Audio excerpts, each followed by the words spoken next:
morning. I will present the results from a study that we are doing where we are investigating the synaptic localization of TMM97 and the potential interaction with beta-amyloid in human Alzheimer's disease cases. I will briefly explain why and how we do that, and I will show some of the results that are still preliminary because this is a study that is ongoing. So as an introduction, the neuropathological hallmarks of Alzheimer's disease is this aggregation of beta-amyloid extracellularly in form of this plaque that you can see in this picture, or the intracellular aggregation of phosphorylated tau in form of neurofibrillary tangles, neuropil threads, and both aggregates we know that they follow a hierarchical pattern, a sequential hierarchical pattern to different brain regions, and it correlates more or less with some of the symptoms of the disease. Although that is not clear, the relation of these peak aggregates with the toxicity, with the massive neurodegeneration that we see in Alzheimer's disease. And in fact, evidences from in vitro and animal model studies suggest that probably are not these big aggregates, but smaller forms or oligomeric forms, the ones that may be closer related to the neurodegeneration. So we have this on one side, and in the other side we have massive synapse loss. And actually, the synapse loss is thought to be one of the earliest events in Alzheimer's disease pathogenesis, and is in fact the best correlate of cognitive decline, as was shown in, for example, this study of 2006, where you can see that the number of synapses is lower in those cases that have a lower cognitive rate.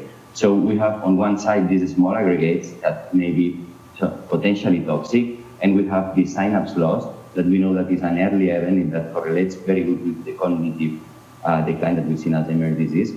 And then it seems logical to study them together and see if we can understand the pathology with the synapse loss. The problem here with human brain is the size of the synapses. So with electron microscopy, you can see here nicely a presynaptic terminal and a postsynaptic terminal. But if we want to label also our pathological protein, we will have some problems with light microscopy. So let's say that we want to label the postsynaptic terminal that we see in this diagram as red, the presynaptic terminal in green, and our protein of the study, in this case, maybe TMM97 or beta-amyloid. So with a confocal microscope, for example, in the lateral plane, in the XY plane, we will have enough resolution probably to resolve a single synapse terminal, but especially in the axial plane, we will see something like that. So we will see an overlay of those channels, and we will not be able to resolve single synapses and to locate our protein of interest. So the approach that we are using is called array tomography, and is this 70 nanometers consecutive sections. So we will end up having something like you can see here, where we have in each consecutive section a part of the synaptic terminal, and we will be able to resolve both the synaptic terminals and our protein. In the lab, to do this, we collect fresh brain tissue that is embedded in an acrylic resin. Then we produce these 70 nanometers each sections that you can see here, and around 20, 30 consecutive sections. And this first part is similar to an electron microscopy procedure, but from here on is normal immunofluorescence, and you can image either with confocal or epifluorescent microscope. So after this, we will end up having something like that. What we have in this example, the postsynaptic terminals, presynaptic terminals, and nucleus, and those images needs to be processed with alignment, segmentation. Here we see an example of that in a single 70 nanometer section with in blue the postsynaptic and red the presynaptic terminals, and we will end up having something like that. That is a three-dimensional space where we will have those objects, those synapses, and our protein of interest. We are doing this with an in-house algorithm that you can find in this GitHub here. So already in the first study that was done with human AD cases, that was already led by Prof. Terence Jones, what they saw was that especially in the vicinity of the beta amyloid plaque that here we see in blue, there is a synapse loss. So for example, here we can see the quantification of the Ph.D density, and especially close to the plaques, there is this synapse loss. But even more, what was interesting is that in some of the synapses that especially close to the plaque, we can see beta amyloid.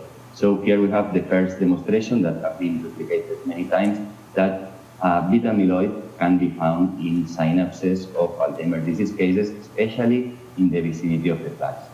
So now the next step is to think if it's binding to some protein and if there is this potential toxicity also. So here is where it comes in M97.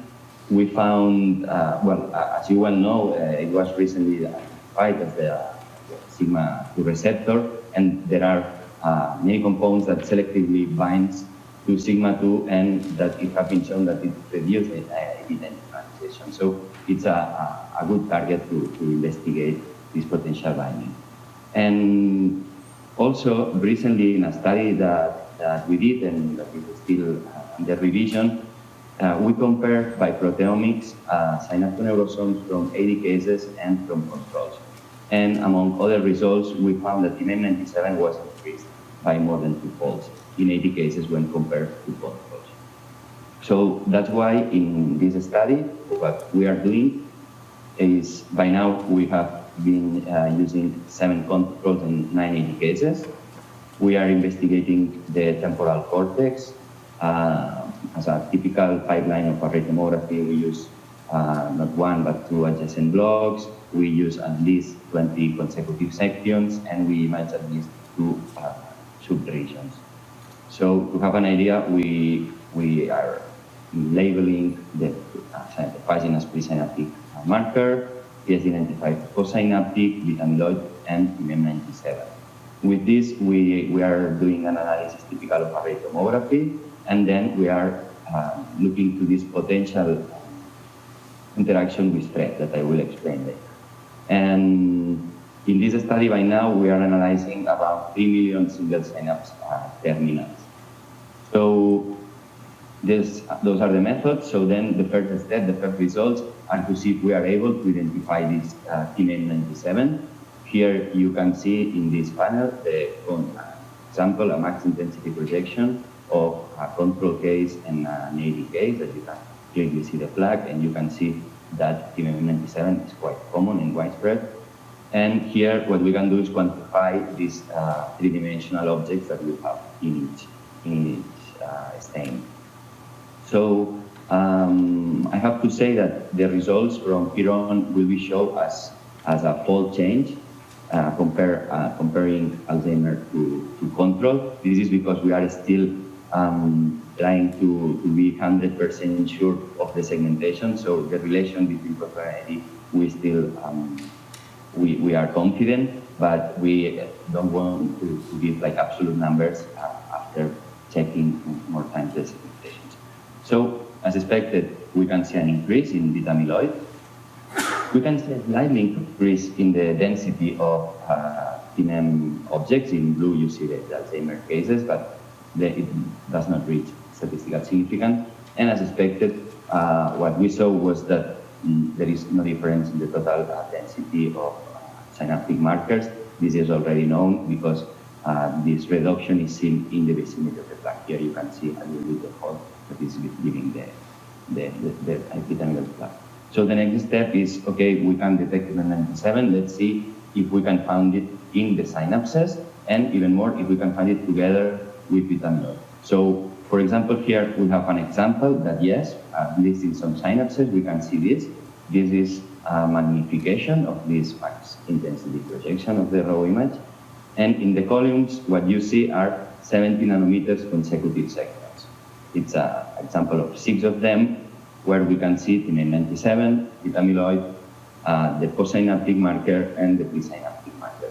And an example of a 3D reconstruction of one of those synapses, where we will have, again, the pre, the post, M97, and beta amyloid in the same synapse. So it looks interesting to go further.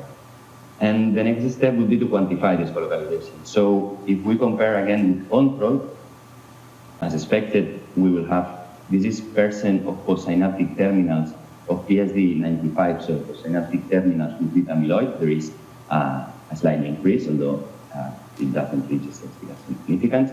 And what is interesting is that we see again this increase in TMM97 localization in postsynaptic terminals in AD when compared to control. Also, even more when we compare those synapses that have both beta amyloid and TMM97. And this is postsynaptic terminal. What happens if we look to the presynaptic? So something similar. There is an increase in beta amyloid. Here it does not reach statistical significance for the presence of TMM, but there is a slight increase, there is attendance, and the same for both beta amyloid and TMM97 together. So from this point, it looks interesting to study the interaction. Also, we wanted to confirm the results with synaptoneurosomes of the same cases. We did Western blots, and by now there are still less cases, but there is also this tendency of a higher amount of TMM97.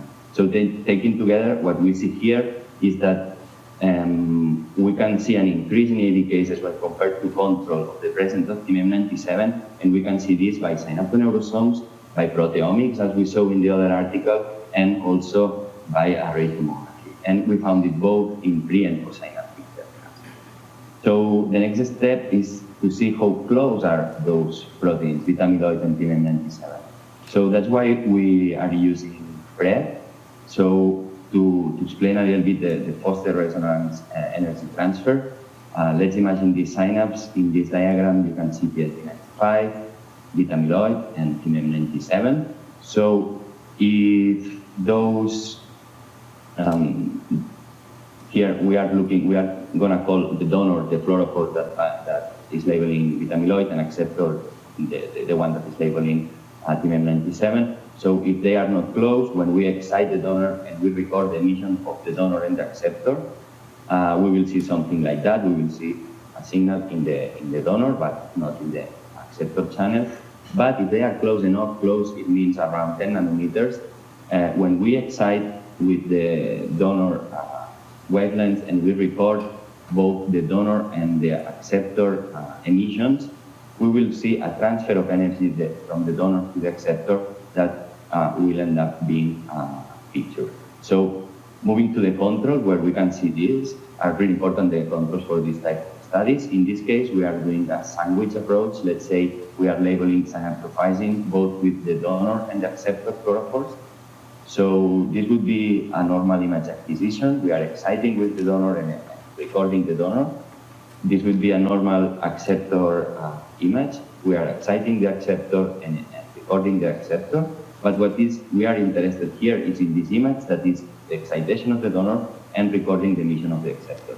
So here you can see that these 4 or 5 synapses that we see in this single 70 nanometer thick section, we can see it here. So there is spread. Of course, this image needs to be corrected for crosstalk and for direct excitation of the acceptor. But what we can do here is let's take those synapses and quantify how many of them we see a FRET effect. And if we do this with this positive control, we see that it's around 90%, while if we have only the acceptor or the donor marker, it's much lower. So now that we know that we can detect this FRET effect in synapses, how we did it with AD. So what we did is from every case, we are classifying the synapses using a reason of interest. For example, this Ph.D.95, this is a single section again, the segmented image. So we will classify these objects depending if they have both TMM97 and beta amyloid, that would be those Ph.D. positive, or those that are alone or that are only with the donor or with the acceptor. So now, if we quantify this, what we have seen, well, here it reached statistical significance, maybe you cannot see that, but what we have seen is that almost half of the objects where we found together TMM97 and beta amyloid, there is FRET, while it don't happen with it's much lower with the rest of synapses. So if we are increasing the number of cases, but if this is confirmed, like it is now, that this is a statistical significant, it's lower than 0.001. So it means that probably they are close enough to generate this effect. So taking together, in summary, we have seen that TMEM97 is commonly found in both control and AD cases, that TMEM97 is present in both pre- and post-synaptic terminals, that in AD we observe TMEM97 in a larger proportion of synapses than in controls, and finally that beta amyloid and TMEM97 can be found at the same synapse close enough to see this FRET effect. So just finally, special thanks to the donors and their families, and to Prof. Expert John and all the team that have been collaborating with this project. And thank you all for this. Very much.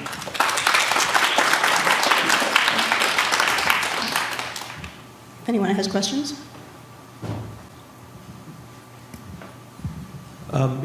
Marti, interesting presentation. I was wondering if you could comment on the demographics of the subjects that, or the brains, and whether or not, given the higher prevalence of Alzheimer's disease in women, was there a sex difference that emerged? That's a really good question. Actually, I don't have the data and I don't remember exactly now, but it was quite balanced.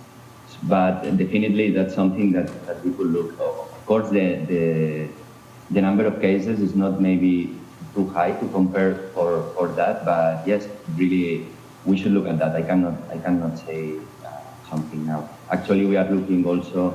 We have few 8.3 and few 8.4 cases that may be also having some effect on that. So yeah, I cannot answer that now, but it's something that we will definitely look at. Any other questions? So Marti, I wanted to, this is Susan, I wanted to put you on the spot a little bit. Last year, Tara had presented results about not only TMEM97 expression across different cortical areas and across different genotypes, ApoE genotypes, but she had also shown some data about PGRMC1. So I just wanted to ask about your plans for potentially looking at an interaction of those two proteins in human brain. Yes, sure. I mean, it's a really good point, and it's the next one. It's the natural one that we should do now, because, of course, it has been shown that TMEM97 and PGRMC1 are forming a complex, so we expect to see FRET with them together also. But not only this, also Street Matter and someone else have shown that they didn't find a binding through PGRMC1. So we need to do this triangle of FRET test and see if we see the FRET, and it will give us also an idea of which is the distance that we are talking when we see FRET, because it's not that common to do FRET in tissue, and of course we need to be cautious about that. But it's the next step. I hope to be able to answer that really soon.